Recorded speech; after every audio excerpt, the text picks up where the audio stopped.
it's me again, back from Easter. Happy Easter. It's Easter Sunday today. If you're watching now, and maybe if you're watching in December, it won't be Easter Sunday. But for me today, it's Easter Sunday. I've had a very busy week. Last Sunday, a week ago, we went across to the Lake District to see my son, he had rented a cottage in Bo'ness, and we went across for the day, and that was very nice. I'll put a little video up there of me and my husband acting about. To be honest, he'd bought this lovely coat about 4 years ago in France. We had gone to visit this town in France, in northern France, and the minute we got out the car, the heavens opened and it downpoured, and we ran to the first shop that we could come to because we didn't have any coats, and it was absolutely pouring down. And we bought a coat for me, but there wasn't one for him, so I had to go further down into the town, and we finally got a coat for him, by which time he was completely drenched, and he bought this coat. Well, it's about ready to be binned. And he was wearing it on last Sunday because it was bitterly cold in the Lake District. And I had a pair of gloves. I'd left my favourite jacket at my son-in-law's house. And so I had to use this other one, which I find is a little bit too short, and I wasn't altogether happy with it. But anyway, husband had this coat, and he's starting to feel cold on his head. So he said, oh, I could have done with a hat, it's cold. So I said, do you want to, I dove into my bag, and I said, look, I've got a black beret. It was a lady's beret. So he said, I'll put that on. So he put this lady's beret on. Then he fastened his zip of his coat up, and the zip broke. It opened, it was fixed at the bottom and it was fixed at the top, but in the middle it was bulging. And so it just looked enormous like that, and of course he was playing on and making it even worse. But we were walking along with him with his beret on and this coat. I think in the film it's actually open, and my son said, God, you look like Bucks Fizz. Now if you UK people know who Bucks Fizz are, they're a pop group from around about the 70's, and they used to sing a song where they whipped the skirts, the two men, it was two women and two men, they were a bit like the UK version of ABBA, let's say, and the two men whipped the skirts off the women. So anyway, this is just a little mock-up that we did, so you can enjoy yourself watching that. Bucks Fizz let themselves go. You know you gotta speed it up, and then you gotta slow it down.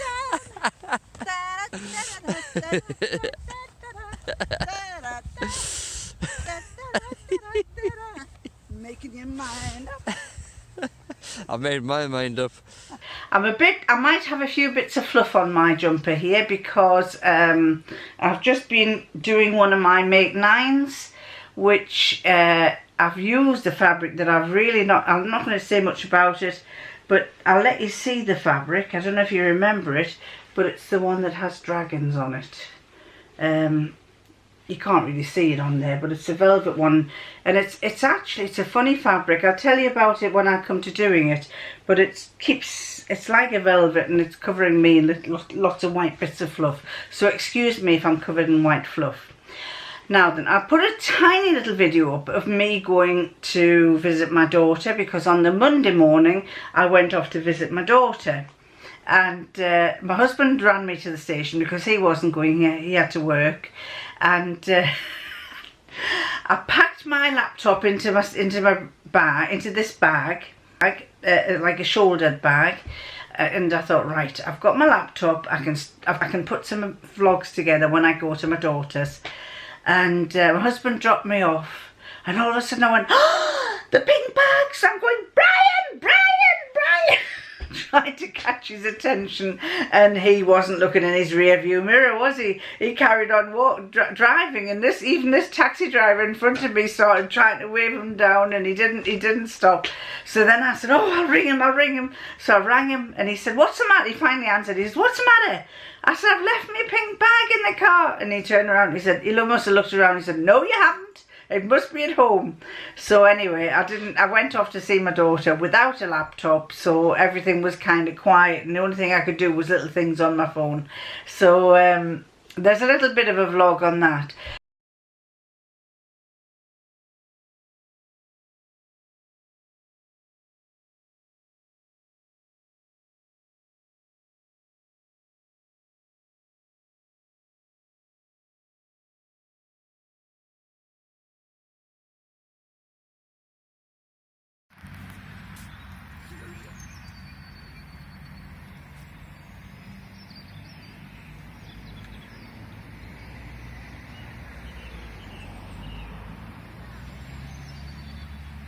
But the one thing I can tell you is my granddaughters, they're into Friends.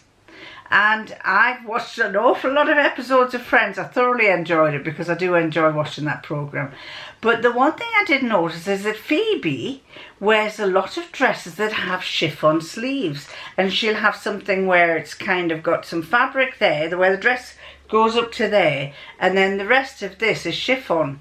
And I started thinking, oh, that sounds like a good way to put over a dress, because as you know, some of my subscribers are big ladies like me, big busted, don't like to show too much. We've now got these flappy floppy batwing arms, and we want to cover them up.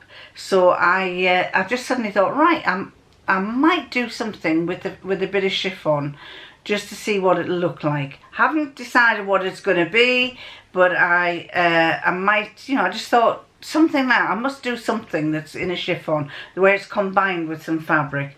But as I say, my ideas are still going through my head. I haven't made any decisions on what I'm going to do. Also, when I was down there, my daughter has acquired a little dog, a little puppy. And it was funny because a few weeks ago we were walking, my husband and I went walking to Richmond, and there is a lady who emailed me from Richmond. Do you know, I can't remember her name, but I'll put your name up there because you wrote me a lovely email telling me that you were now retired, which I wish I was, because I'd love to come and meet you for a coffee. And you were telling me all about it. So anyway, we often go to Richmond for a walk round Richmond Station, and round there's a big round walk which is over to a little ruins of some ruins of an abbey, and it's about a mile and a half, 2 mile walk.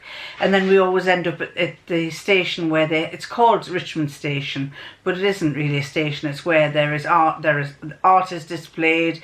There's a baker who sells freshly made bread, there's a cafe, there's an ice cream parlour, there's lots of nice things, and there's a cinema. So anyway, we'd gone on this walk, and as we were walking along, this dog came bouncing towards us, and it was really a mongrel. I mean, they're really mongrels, and it was a cockapoo, and it was 6 months old. And I said, oh, it was lovely. And I said to the man who owned it, I said, oh, she's lovely, he or she, whatever it is.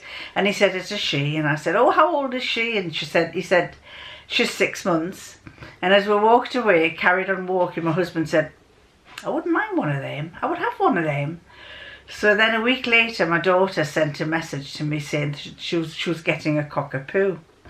And I immediately thought, right, okay, my daughter's had guinea pigs and they've had to be got rid of. She's got a dog, and it's a standing joke. If she doesn't want it, mother's going to get it.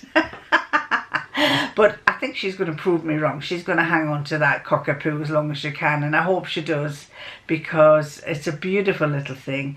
They've called her Georgie. She's only about 13 or 14 weeks old, and of course Grandma had to go down to show them how the job should be done.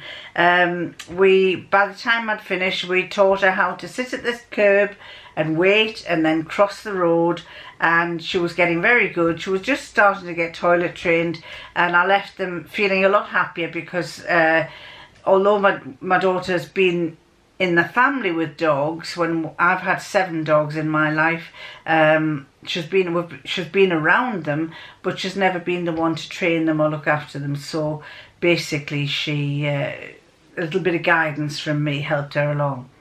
And then I came back. There's not much footage of me being there, but I was a bit gutted because there's a fabric shop there that I wanted to go into, but we had a dog and 2 girls, and I didn't have time to go and call into it. But on the way back, I stopped in. I always like to stop in St Pancras and have a coffee and people watch. And I was just mentioning on one of my Facebook pages that when I was about 12 or 13, no, I must have been about 15, I was allowed to go shopping to Newcastle on my own, which was about an hour's bus journey. I used to help my dad in the shop, and then he'd give me, now I used to get, I used to get paid £3. I used to get paid £3 for working in his shop on a Saturday. So and I alternated with my sister. So my sister did one Saturday and then I did the other. So every odd Saturday, I was allowed to go on the bus on my own to Newcastle. And I'd go shopping and I would spend a pound on the bus fare there and back. I think it was 50p there and 50p back in those days. Then I would buy some lunch for £1. Then I would wander around Newcastle, and I would wander around not just the shops, but I'd wander around looking at the architecture, because there's some beautiful architecture. And I kept thinking, oh, it's beautiful. Don't just look there, look up, because in England there's some beautiful architecture up on these buildings. And there's a couple of particular streets that I used to love to go to, and I'd look up and see the carvings and the stonework and everything, and it always looked lovely. And then I would go to C&A's and I would buy a skirt for just under £1. It was 19 shillings and 11 or something, just short of £1 in the English pound now. And I'd buy this mini skirt, and then I'd go home. I think I would probably have about two or 3 shillings change. And I'd go home with this mini skirt, having had a lovely time. But the one thing I also used to do was because I was there almost for the whole day, I used to sit down somewhere and I'd watch people go past. And I used to just spend ages, in those days, probably 15 to 20 minutes watching people go past and looking at them, and people watching and enjoying that. And I vowed to myself that when I retired, I would love to do that. I'll go to town and I'll sit and watch people. Well, I'm still not retired and I haven't had that chance yet, but it's lovely, because when I was in St Pancras, I sat there with a coffee on one of these seats outside, and you just sit and watch all these people gadding about, pulling their suitcases and looking totally different, dressed. Some of them are pulling really posh suitcases, other ones are pulling tattered baggage, and just getting in and looking at what they're dressed like, looking at how they look, and I just loved it.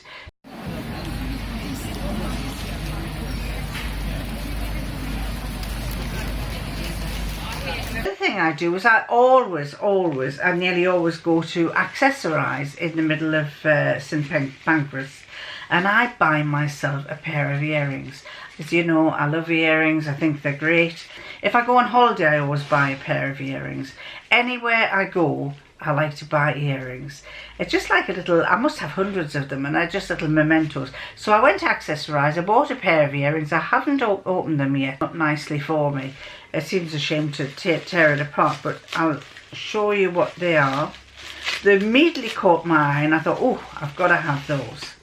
And these ones, how do they hang? Funny way to hang, it's that way. Those ones there. Can you see? Those ones there, they're lovely. I just thought they were really nice. I usually wear ones that have hooks to them, little hooks, but these ones are stud ones, and I thought they were rather nice. But I couldn't, they caught my eye immediately, but I haven't got much in the way of blue. So I thought, oh, I'm going to have to make more blue things. So I'll let you just see what they look like, and you'll probably catch me again wearing them sometime, but I'll put them in one ear just to let you see. As usual, elastoplast on thumb. Fed up with, I haven't been wearing elastoplast, but I get this little cut on my thumb. I've mentioned it several times, or if I haven't, I've probably mentioned it and then not put it on. But there you go, little blue earrings. And I think they might go quite nice with this grey hair that I'm acquiring. So I'm crossing I've come up from seeing my daughter. Put that on because I can't really see very well. Come up from seeing my daughter, and I'm now at St Pancras. St Pancras, and I'm about to head across to King's Cross because I'm getting the train back up north. I like to, when I people watch, I like to see what they're wearing, and I've also been looking at some of the clothes shops. I didn't get much opportunity to go into clothes shops when I was down at my daughter's. Well, I go into the clothes shops and I was looking at what they have, what styles they have, and also to see what travellers wear when they are travelling. And I was quite impressed by a lot of the things that they wear. You do not wear, when you're big, you do not wear clingy t-shirt, or if you do, you wear a shirt over the top, and a linen shirt to keep you cool. A lot of you may be hitting the menopause. I just was chatting to a poor lady who was absolutely sweating like hell. She was soaked with water, and I said, I know what it's like. I've been there, and I just said I always carry a little, not a fan, not electric fan. I always carried one of these Spanish fans in my pocket, in my bag, so that I can bring it out whenever it happens. Because when you get the hot sweats, you don't know when it's going to happen, and you don't know how long it's going to last. So it pays to always carry some sort of fan. The one that I had, which I must do a pattern for, wasn't really a proper fan. It was actually something I picked up at a trade show, I think it was, when I used to buy and sell jewellery and make jewellery. And I used to go to the trade show to get ideas for this jewellery. And they handed what they called was a frisbee. But I quickly realised that it actually was very handy for going in your handbag, because it folded up into a little pocket and then went in your handbag, and it was totally flat. And it was probably the size of a folded up piece of A4 paper, so I thought that was very handy. But the other thing, if you are experiencing, or you're beginning to experience the hot sweats, never wear polyester. The one thing that I've learned since that happened is that ever since, I can't wear polyester very often. If I do, it's got to be loose, and cotton and linen is probably the best thing to wear. I'm going to leave you, and I'm going to head across to King's Cross, and I'm dying for the loo. I don't know what it is, but as you get older, you need to go more often. I'm back again. This vlog was intended to tell you something about my Granville shirt, but I've nattered on too long, so I'm going to do that in the next vlog. I just want to add one little bit, that you may have noticed that my eye was quite bloodshot, and the reason was that just before I went off, the week before the Easter holidays started, I had a box that I was going to throw in the bin, with the rubbish, and my husband decided that he wanted to keep it, and he said, put it up there, up on that shelf up there. So this particular day, this drawer was open and the kitchen door was open. He can see straight through, and he was on the phone to his son, and I stood up on my Cajun drum. I stood up on this Cajun drum. And I was stood on the Cajun drum, throwing this box up like that, doing it. And every time I threw it up, it came back down. Threw it up, came back down. Threw it up, came back down. And this happened about 6 times. Well, the 6th time, when I threw it up, I came back down. I came backwards, and I was very, very lucky, because I ended up, the back of my head must have just skimmed the corner of this wooden table, and I ended up on the floor, banged my bottom, and fortunately that is one time where I'm pleased I've got a lot of padding on my bottom, because I hurt my hip, but it didn't hurt it wasn't too bad, and I banged the back of my head, but that didn't hurt either. And I thought, oh, am I all right? Because I've done this before where I've actually gashed my head. So I'm lying there like that, and I'm shouting, Brian! So he was on the phone. He says, I'll ring you back. And he put the phone down, and he came flying in. He said, are you okay? Are you okay? And I'm going, I think I'm okay. I said, my head, just banged my head, but it doesn't hurt.